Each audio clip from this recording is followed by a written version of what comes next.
막힌 길, 더 큰 은혜라는 제목으로 오늘 시간에 말씀 생각하며 은혜를 나누고자 합니다. 우리의 인생 가운데 참으로 어려운 것은 아무리 생각하고 아무리 계획하더라도 인생이 뜻대로 풀리지 않는다라고 하는 것에 있습니다. 내가 생각하고 내가 계획하고 내가 원하는 것들이 있는데 하나님 앞에 아무리 기도하여도 이대로 이루어지지 않는 경우가 있을 때 우리는 참 어려운 마음을 가지게 됩니다. 생각하게 되죠. 하나님은 나를 과연 사랑하시는가? 하나님은 내 기도를 과연 듣고는 계시는가? 내가 이렇게 하나님을 간절히 믿음으로 붙들고 있는데 과연 하나님의 마음은 무엇인가? 이것 때문에 여러 가지 번민에 빠지는 경우가 많습니다. 오늘 이 시간에 혹시라도 그런 분들이 계시다면 조금 더 설교의 귀를 기울이셨으면 좋겠습니다. 주홍글 씨라고 하는 희대 명작, 이젠 고전으로 불려지게 되지요. 이 소설을 쓴 나다넬 호손이 아주 짧은 단편 소설 하나를 쓴 게 있습니다. 데이빗 스완이라고. 그렇게 분량이 많지 않은데 내용도 굉장히 심플합니다. 그런데 이 짧은 소설 안에는 우리의 인생을 관통하는 아주 좋은 통찰이 들어있는 것 같아요. 내용은 아주 쉽습니다. 한 20살 정도의 잘생긴 아주 외모도 수려한 데이빗 스완이라고 하는 청년이 있었습니다. 이 데이빗이 삼촌의 식료품 가게로 일하러 가기 위해서 이제 보스턴으로 걸어가는 길 가운데 있는 거예요. 그러니까 과거에는 교통수단이 그렇게 발달되지 않으니까 이제 잘 걸어가는 거죠. 근데 날씨가 지금처럼 너무너무 더웠습니다. 무더위에 지쳐서 야, 이거 너무 덥고 힘든데 하는 마음으로 큰 나무가 있는 그늘 밑에 깊이 잠깐 잠다는 게 깊은 잠에 빠지고 말았어요. 근데 그렇게 잠들어 있는 그 사이에 사건이 벌어집니다. 잠에 빠져서 아무것도 모르고 있는데 그 길을 지나가고 있었던 아주 부유한 노부부가 있었습니다. 이 부부의 사연도 딱한데 사랑하는 외아들이 있었는데 외아들이 세상을 먼저 부모님보다 떠났어요. 그래서 가다가 마차를 타고 가는 길에 마침 그 나무 앞에서 마차 바퀴에 문제가 생깁니다. 잠깐 멈춰 섰는데 잠깐 이 마부가 이 마차를 돌보는 과정 가운데 나무 그늘 밑에 쉬려고 가보니까 잘생긴 청년이 누워서 잠을 자는 거죠. 마치 옛날에 잃어버렸던 우리의 외아들을 떠올리게 만드는 거예요. 그 짧은 시간 안에 이 노부부가 어떤 마음을 갖냐면, 야, 이 친구를 내 수양 아들로 삼아야 되겠다. 내가 아들이 없는데 내 유산을 다 물려주고 가업도 물려주고 이 사람을 내 아들로 삼으면 참 좋겠다, 이런 마음을 가져요. 근데 마부가 독촉을 합니다. 가자고. 그러니까 그 짧은 시간에 어떻게 하겠어요? 가버리고 맙니다. 만일 그때 데이빗 스완이 잠에서 문득이라도 깼으면 식료품 가게의 점원이 아니라 어떤 그 부유한 집에 유산을 상속받을 수도 있는 엄청난 일이 벌어졌을지도 몰랐습니다. 잠시 뒤에 또 아주 또 부유한 아름다운 소녀가 지나갑니다. 네, 지나가다가 이제 더우니까 그 나무 그늘로 간 거죠. 가보니까 아주 잘생긴 남자 청년이 잠을 자고 있어요. 벌이 여기서 왔다 갔다 하는 거죠. 이 벌을 쫓아주는 거죠. 그리고 나서 이제 아버지가 했던 이야기가 생각이 나는 거예요. 아버지의 생각. 우리 아버지는 이런 청년을 사이로 맞이하고 싶으셨는데, 사실 자기 마음일 수도 있을 것 같아요. 아무튼 근데 그렇게 아쉬워하다가 이 소녀가 부끄러워서 말도 못 건네고 그냥 지나가 버립니다. 이 데이빗 스완은 아주 부유한 아리따운 가정의 아리따운 여인과 또 가정을 이룰 수도 있는 기회가 있었는데 이것 또한 스쳐 지나갑니다. 그리고 조금 뒤에는 아주 악한 도둑 2명이 청년의 가방을 훔치려고 찾아옵니다. 깊은 잠에 빠져 있다 보니까 이 가방의 보찜을 이거를 지킬 여지가 없는 거죠. 그래서 이 청년을 어떻게 해서 이걸 뺏어야 되겠다라고 했는데 느닷없이 개 한 마리가 나타나서 막 짖어요. 그러니까 이 두 도둑이 근처에 개 주인이 있으면 야, 우리 큰 낭패를 볼 수도 있겠다 싶으면서 주인이 올까 두려워서 달아나 버렸습니다. 이 세 가지 에피소드가 다 지나간 다음에 그제서야 데이빗 수완이 잠에서 눈을 뜹니다. 그 사이에 이 데이빗 수완은 자기에게 무슨 일이 일어나는지를 하나도 몰라요.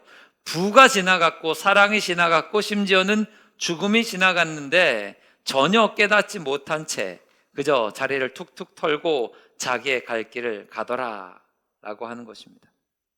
아주 심플한 이야기인데 이것이 우리에게 일러주는 것은 우리가 아무리 인생을 참 거창하게 계획하고 힘쓴다 하더라도 내 뜻대로 모든 것들이 펼쳐지지 않으며 심지어는 엄청난 기적과 같은 기회도 어떤 엄청난 죽음과 같은 비극도 스쳐 지나갈 수도 있음을 우리에게 보여주고 있습니다. 여러분, 우리 신앙생활의 딜레마가 바로 이것인데 우리는 하나님의 뜻을 열심히 쫓아왔음에도 불구하고 내 뜻대로 내 계획대로 삶 가운데 이루어지지 않는 경우가 참 많습니다. 물론 내 생각과 다르지 않게 내 인생이 펼쳐지는데 그 가운데 좋은 일이 넘쳐나면 불만이 없겠지만 내 뜻대로 되지 않는데 일이 더 어려워지고 있어요. 그러면 하나님 왜 이런 일들을 허락하십니까? 라고 하면서 하나님을 향해서 탄식하는 경우가 참 많은데 오늘 그러한 분들에게 이렇게 막혀있는 그 길들이 하나님의 은혜 가운데선 어떻게 열리게 되는지를 좀 생각해 보시기를 바랍니다. 두 가지로 나눠보려고 하는데 첫 번째는 여러분 반드시 기억하십시오. 하나님께서는 의도하신 위기를 우리에게 주실 때가 있습니다. 하나님께서는 일부러 우리를 막힌 길로 인도하실 때가 있음을 출애굽 여정을 통해서 우리에게 보여주십니다.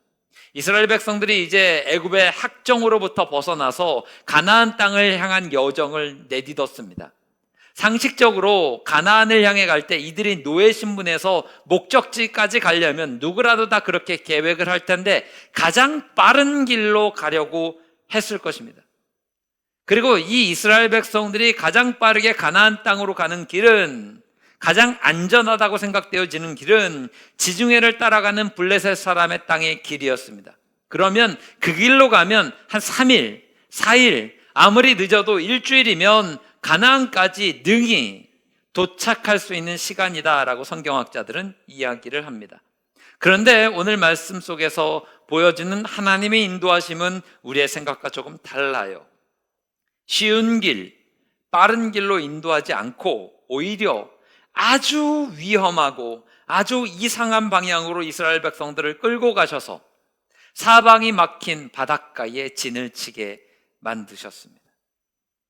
이 길로 이스라엘 백성들이 나아간 것은 자기들의 뜻도 아니었습니다. 왜냐하면 이스라엘 백성들이 가나안을 향해서 애굽을 떠나면서부터는 자기의 의지나 자기의 경험으로 길을 만들어서 나아간 게 아니라 하나님이 인도하시는 길을 따라가는 거란 말이죠. 출애굽기 13장 21절 말씀을 보게 되면 하나님의 인도가 이렇게 있다라고 하는 것을 보여줘요. 여호와께서 그들 앞에서 가시며 낮에는 구름 기둥으로 그들을 인도하시고 밤에는 불기둥을 그들에게 비추사라고 증언합니다. 애굽의 모든 여정은 하나님의 구름 기둥과 불 기둥의 인도하심을 따라가는 거였지 이스라엘 백성들이 길을 개척했던 시간이 아니었다는 거죠. 100% 하나님의 말씀에 순종해서 걸어갔다라고 하는 겁니다. 그런데 그들이 하나님 말씀 따라가서 도착했던 곳이 가장 처음에 진을 친 곳이 어디인가 하면 홍해 앞이었다라고 하는 거죠. 진퇴양난입니다. 앞에는 바다가 자기의 길을 막아놓고 있고 뒤에는 애굽의 군사들이 쫓아오고 있다라고 하는 거죠. 이 장면을 보고서 출애굽기 14장 3절에서 애굽의 바로는 그들이 그 땅에서 멀리 떠나 광야에 갇힌 바 되었다라고 평가하면서 비웃습니다. 이게 우리가 신앙생활할 때 만나는 딜레마 중에 하나일 때가 있습니다. 분명히 기도를 하지요. 분명히 순종을 합니다. 주의 말씀 따라 신실하게 걸어오기도 하지요. 근데 도저히 이해할 수 없는 꽉 막힌 길이 내 앞에 놓여질 때가 있다라고 하는 거죠. 하나님 믿고 따라갔는데 왜 내 인생은 이렇게 힘든가? 나 주일 예배 나왔는데, 주님을 섬긴다고 섬겼는데, 믿는다고 믿었는데 왜 내 인생은 누구처럼 풀리지 않는가? 왜 내 인생은 이렇게 어렵고 우리 가정은 힘들고 어렵고 단식이 있는가에 관한 풀리지 않는 질문 앞에 우리는 설 때가 있습니다. 그때 그때가 여러분의 믿음을 쓰셔야 될 시간이라고 생각하시기를 바랍니다. 혹시라도 그러한 상황에 처해지신 분 계십니까? 여러분, 그때가 믿음 쓰셔야 될 시간입니다. 여러분의 믿음 어디에 쓰시겠습니까? 그 어려운 시간 앞에서 여러분의 믿음을 쓰셔야 됩니다. 우리가 반드시 기억해야 될 기준은 무엇인가 하면, 내 생각과 하나님의 생각은 차원이 완전히 다르다라고 하는 거예요. 이사야서 55장 8절과 9절에서는 명확히 성경은 이야기합니다. 함께 읽어볼까요? 시작. 이는 내 생각이 너희의 생각과 다르며 내 길은 너희의 길과 다름이니라. 여호와의 말씀이니라. 이는 하늘이 땅보다 높음같이 내 길은 너희의 길보다 높으며 내 생각은 너희의 생각보다. 아멘. 우리 인간은 참 묘해서요, 하나님의 생각, 하나님의 뜻, 이런 것들을 따르는데 좀 어려움을 겪는 경우가 있습니다. 언제인가 하면 내가 잘 모를 때는 하나님의 뜻을 따라가는 경우가 많아요. 근데 내가 잘 아는 곳에는 하나님을 잘 따르지 못하는 경우가 참 많습니다. 그러니까 인간 참 묘해요. 내가 모르는 경우에서는 하나님을 그냥 따라간다니까요. 그런데 내가 머리로 조금 안다고 생각할 때부터 믿음 생활에 주님을 따라가는 것에 큰 문제가 생깁니다. 여러분, 잘 생각해 보십시오. 내 신앙생활에서 가장 큰 영적 장애물이 되는 것은 아이러니하게도 내가 잘 안다고 하는 그 분야입니다. 예를 들면 찬양단으로 섬기는 분들이 있어요. 이분들은 너무나 귀하게 섬기고 아무 문제가 없지만 예를 드는 거니까 그렇게 받으십시오. 만약에 이분들이 신앙생활할 때 가장 큰 문제를 경험하는 때는 언제입니까? 찬양단 안에서의 문제입니다. 이분들은 주방봉사 때문에 시험 들 일이 아무것도 없어요. 내 지금 하고 있는, 잘 알고 있는 이 분야 때문에 문제가 생기는 거죠. 왜 목사님은 선곡을 이렇게 할까? 왜 찬양은 이런 식으로 할까? 여기에 대해서 문제가 생기고 순종하지 못하는 경우가 훨씬 많습니다. 내가 잘 알고 있다라고 하는 분야 속에서 오히려 그것이 장애가 되어서 믿음의 진보를 이루지 못하는 경우가 굉장히 많이 있습니다. 어떤 분은 이 분야에서, 어떤 분은 저 분야에서 세상 가운데 여러분이 알고 있는 지식과 경험과 모든 것들이 있는데 그것들이 장애가 되므로 하나님의 뜻을 온전히 따르지 못하는 경우가 빈번합니다. 그래서 여러분, 교회 안에서 내가 잘 안다고 하는 분야, 내가 자부하고 있는 영역을 십자가 앞에 못 박지 않으면 때로는 그것이 하나님의 역사를 가로막는 커다란 장애물이 되기도 합니다. 아이들이 그렇잖아요. 아주 조그만했을 때는 부모님 말씀을 거의 진리로 믿고 따라오죠. 그리고 아주 기지도 못할 때는 부모님이 해주는 대로 고스란히 다 받아요. 그래서 뭘 입혀도 괜찮습니다. 심지어는 아들한테 딸 옷을 입히고 딸한테 아들 옷을 입혀도 아이들은 아무것도 모르니까 그냥 주는 대로, 입혀주는 대로, 먹이는 대로 다 받습니다. 근데 가장 큰 문제가 언젠가 하면 4살, 5살 미운이 붙죠. 미운이 붙잖아요.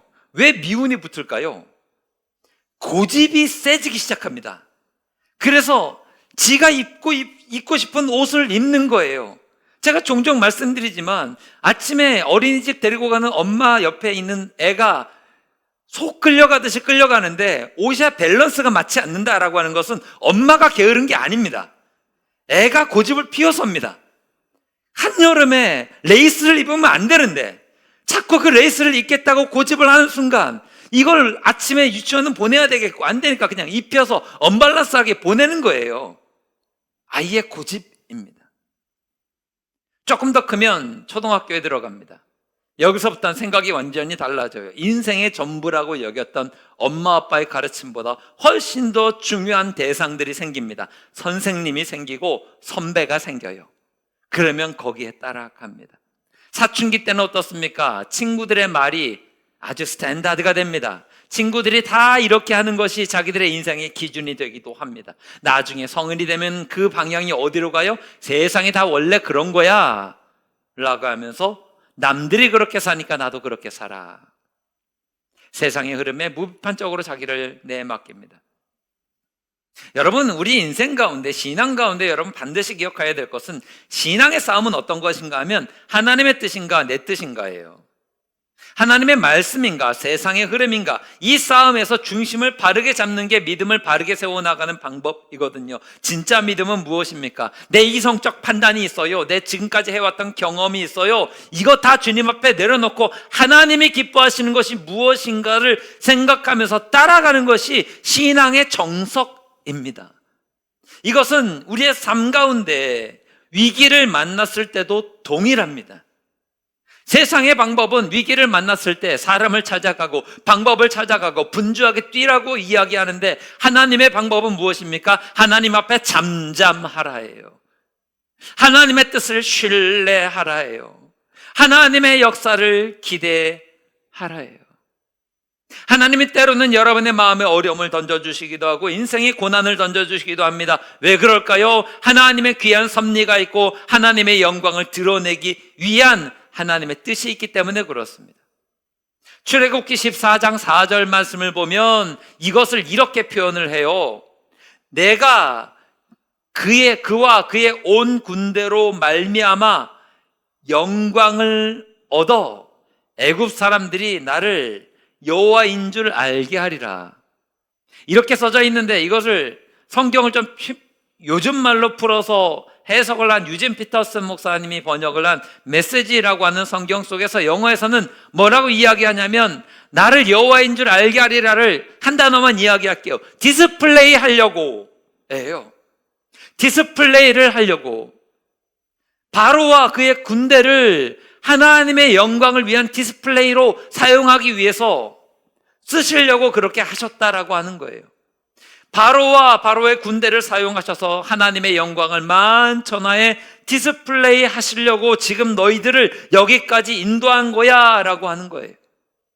하나님이 여러분을 그 위기 가운데 왜 이끄셨을까요? 사랑하신다 하셨는데, 나를 향한 선하신 계획이 있다 하셨는데, 합력하여 선을 이루신다 하셨는데 왜 그 자리로 몰고 가셨을까요? 디스플레이 하시려고요. 뭐를요? 하나님의 영광을요.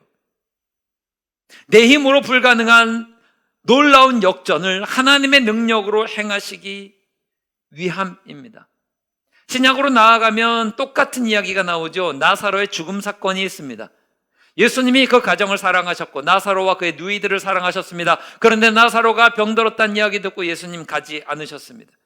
죽을 병에 걸렸다는 이야기를 들었는데도 일부러 계시던 곳에 이틀을 더 유하시고 의도적으로 지연을 행하세요. 나사로가 죽을 때까지. 그러면 이것은 불행이고 어려움이죠. 그런데 요한복음 11장 4절은 뭐라고 이야기해요? 예수님의 입술로 이야기하십니다. 이 병은 죽을 병이 아니라 하나님의 영광을 위함이요.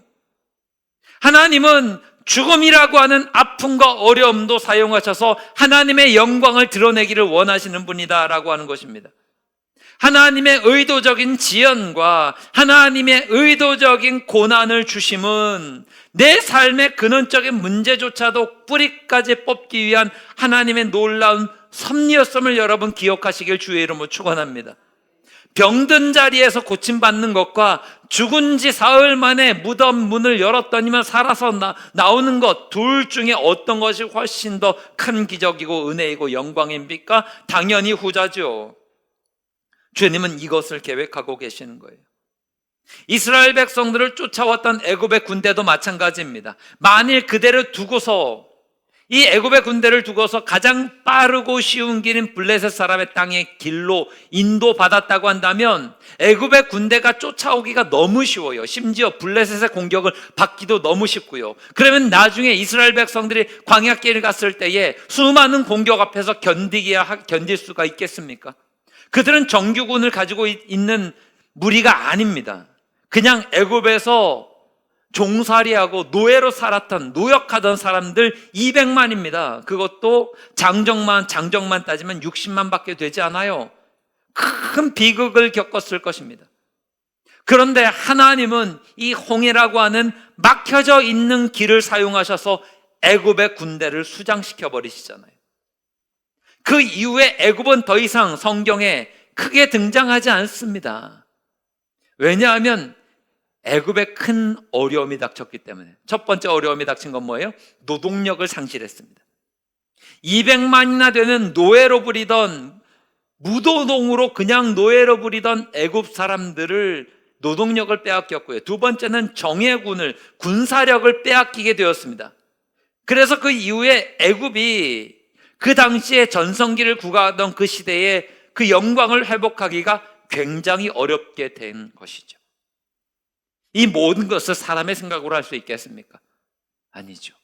하나님께서는 큰 영광 나타내시기 위해서 때로는 막힌 길로도 인도하시는 거예요. 그러므로 저는 여러분에게 권면합니다. 힘들고 어려우시더라도 그때의 믿음을 사용하시기를 바랍니다. 그때가 믿음 쓰실 때고요. 그때 하나님의 영광과 하나님의 여실, 놀라운 기적의 길들을 기대하실 때예요. 그러므로 이어서 두 번째는 여러분 이것을 기억하셔야 됩니다. 그래서 흔들리지 마시고 두 손 들고 담대히 하나님의 말씀에 순종하며 걷는 믿음의 사람들 되시기를 주의 이름으로 축원합니다. 출애굽기 14장 8절 말씀을 보게 되면 이스라엘 자손이 담대히 나갔음이라 라고 기록되어 있습니다. 여기서 담대히라고 하는 표현은 원어적으로 보니까 높은 손을 들고 라고 하는 의미를 가지고 있는 거예요. 마치 이게 뭔가 하면, 여러분 우리가 이제 월드컵이 좀 좋지 않은 모양으로 끝나긴 했지만, 여러분 축구를 보실 때 생각지도 못하게 우리 선수가 슛을 쐈는데 골이 들어갔어요. 그러면 모든 선수들, 모든 관중들이 어떻게 할까요? 두 손을 번쩍 들면서 골이다 하면서 환호성을 지르죠. 이게 이 담대히예요. 갑자기 생각지도 못했는데 골이 들어갔어요. 그래서 비기고 있거나 지고 있었는데 골 들어감으로 우리의 전세가 완전히 달라지게 되었어요. 그럼 두 손을 갑자기 생각지도 않았는데 번쩍 들게 되잖아요. 이게 담대히예요. 홍해가 갈라지게 되었을 때 이스라엘 백성들의 감정이 그것 아닙니까? 생각지도 못했는데 홍해가 갈라져 버렸어요. 두 손이 안 들리겠습니까, 여러분? 두 손이 들려주겠죠. 큰 소리로 환호성을 외쳤겠죠. 하나님을 외쳤겠죠. 이스라엘 백성들이 그 막힌 홍해를 향해서 두 손을 들고 와하고 하면서 담대히 나아갈 수 있었던 것은 단순합니다. 그들의 눈에는 바로의 군대가 보이지 않았기 때문에 그렇습니다. 오늘 우리는 9절까지의 말씀을 읽었는데 이후에 10절 말씀을 보게 되면 이스라엘 백성들이 흔들리는 장면이 나옵니다. 이스라엘 백성들이 왜 흔들려요? 이스라엘 자손이 눈을 들어 본즉 애굽 사람들이 자기들 뒤에 이른지라. 왜 이스라엘 백성들이 흔들리게 될까요? 그들의 시선이 어디에 머물렀기 때문에? 애굽의 군대에 머물렀기 때문에 흔들립니다. 믿음의 담대함을 잃어버리고 두려움에 사로잡힌 단 하나의 이유가 있습니다. 시선이 하나님께로부터 떨어져서 엉뚱한 애굽 군대를 바라보고 있기 때문이었습니다. 우리가 믿음의 시험을 받을 때, 우리가 믿음이 떨어질 때, 넘어질 때 다 똑같습니다.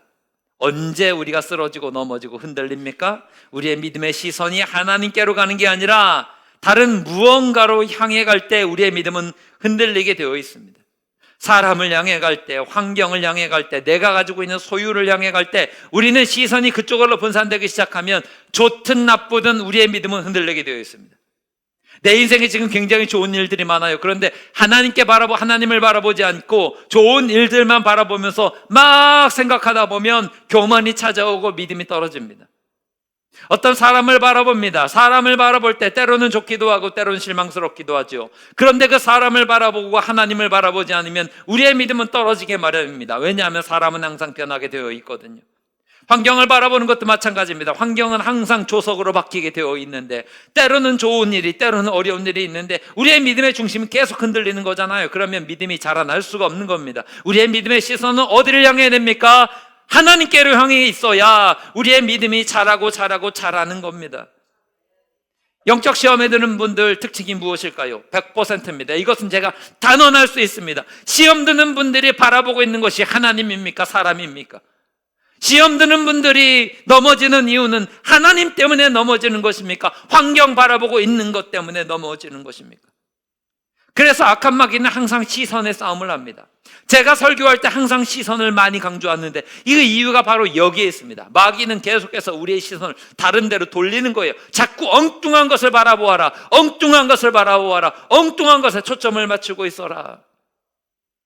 그러면 바라보아야 될 것이 제대로 보여지지 않습니다. 여러분, 태양을 등지고 있으면 내 등 뒤의 그림자는 보이지 않습니다. 태양을 정면으로 바라보고 있으면 뒤에 그림자가 있긴 하지만 이게 보이지 않아요. 근데 태양을 등지고 돌아서는 순간 내 앞에 어두운 그림자가 이렇게 있는 것이 보여지게 됩니다. 결국엔 믿음도 그렇고 인생도 그렇고요. 시선의 문제입니다. 항상 우리의 삶 가운데는 그림자는 있어요. 무엇을 바라볼 것인가에 관한 문제이지요. 내 삶이 자꾸 어두운 그림자만 쳐다보고 있고 마음이 헤매고 있다면 그림자 때문이 아니라 내 시선 때문입니다. 여러분의 발걸음이 지금 신앙의 발걸음이 머뭇머뭇대면서 신앙의 속도가 느려졌다면 이제 다시 한번 주님을 바라볼 필요가 있는 거예요. 누가복음 5장에서 베드로의 모습을 기억하시기를 바랍니다. 밤이 새도록 그물을 내렸는데 한 마리도 못 잡았을 때에 예수님이 말씀하십니다. 깊은 곳에 가서 그물을 내려라. 생각할 때에 이것은 말도 되지 않는 일이잖아요. 내가 이 바닷가에서 이 그물질하면서 잔뼈가 굵었는데 어부로서 내가 잔뼈가 굵은 사람인데 이 시간에 깊은 곳에 가면 물고기가 잡힐 리가 없고 이미 그물 다 손질하려고 다 정리하고 있는 이때에 다시 무언가를 하라 그러는 게 쉬운가? 쉽지 않죠. 여러분, 마음이 그런 거 아닙니까? 방 청소를 한다고 했어요.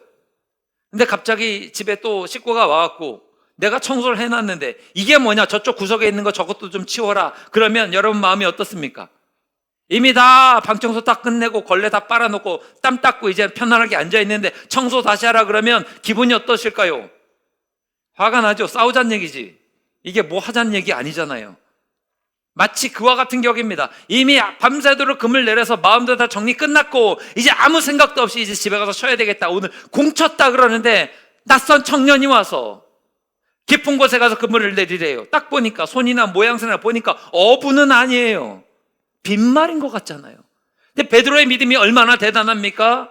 내가 밤새도록 그물을 내려서 한 마리 잡은 것 없지만은 말씀에 의지하여 그물을 내리리이다. 이게 심플한 이야기가 아닙니다. 다시 바닷가로 깊은 곳에 가서 이 배를 노져 가야 됩니다. 얼마나 수고로워요. 그물을 다 묶었던 것을 풀어서 다시 한번 쫙 펼쳐야 되는 겁니다. 얼마나 힘듭니까? 그런데 말씀에 의지하여 그물을 내리니까 어떤 일이 벌어져요? 찢어질 정도로 고기가 많이 잡혀요. 이게 주님을 믿는 사람들의 아주 귀한 표상입니다. 주님 말씀하시면 여러분을 나아가시길 주의 이름으로 축원합니다. 하나님이 때로는 막힌 길로 인도하실 때에도 때로는 어려운 길로 인도하실 때에도 하나님의 말씀이 있습니까? 그 말씀 두 손 들고 순종하며 나아가시기를 바랍니다. 그러면 내 머리로 이해되지 않더라도 하나님이 예비하신 길을 순종하며 나아갔을 때 경험하게 된다고요. 사도행전 5장을 보게 되면, 사도행전 8장을 보게 되면 빌립 집사에 관한 이야기가 우리에게 들려집니다. 빌립 집사는 어떤 사람인가 하면 사마리아 땅에 가서 복음을 전했어요. 복음의 불모지잖아요, 사마리아 땅. 그런데 거기에서 복음을 전하니까 부흥의 역사가 일어나서 사마리아 사람들이 예수님을 믿고 주께로 돌아오는 역사가 있었습니다. 큰 부흥이 있었다고요. 그런데 그 부흥이 있어서 교회를 잘 세워나가고 있는데 갑자기 성령님이 아무 설명도 없이 광야로 사막으로 가라고 인도하세요. 이상하잖아요. 나는 지금 여기서 큰 부흥을 경험하고 있는데 사막에 간다고, 광야에 간다고 무슨 일이 있겠냐는 거예요. 없겠죠.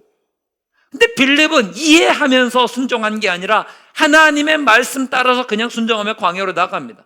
왜 나가요? 그냥 주님의 말씀이 있으니까 나가요. 나가서 말씀에 의지해서 광야로 나갔더니만 에디오피아 여왕의 국고를 맡은 내시를 만나요. 그에게 복음을 전합니다. 그리고 그로 말미암아 아프리카 대륙에 복음의 문이 열리는 새로운 역사를 이루는 주인공이 됩니다. 여러분, 인간의 계산과 인간의 생각으로, 인간의 경험으로 모든 것들을 다 풀어서 설명할 수 있는 게 우리의 삶이 아닙니다. 우리의 모든 것들을 알고 계시고 인도하시는 그 하나님의 말씀 따라서 온전히 믿음의 모험을 감행하시기를 바랍니다. 순종하는 것은 때로는 모험이에요. 알지 못하니까요. 어떤 일이 펼쳐질지 헤아릴 수 없으니까요. 그런데 그 걸음을 좀 내딛기를 바랍니다. 특별히 힘겨운 시간을 보내고 계시는 분, 막힌 길 앞에 놓여져 계시는 분, 하나님이 어떻게 행하실지를 기대하십시오. 홍해가 갈라지는 놀라운 역사가 여러분 앞에 나타나게 될 줄 믿으시기를 주의 이름으로 축원합니다. 이번 한 주간 막힌 현실 가운데서 오직 살아계신 하나님만 바라봄으로 세상이 줄 수 없는 하나님 주시는 큰 영광과 더 큰 은혜를 경험하는 우리 모든 즐거운 가족 되기를 주의 이름으로 축원합니다.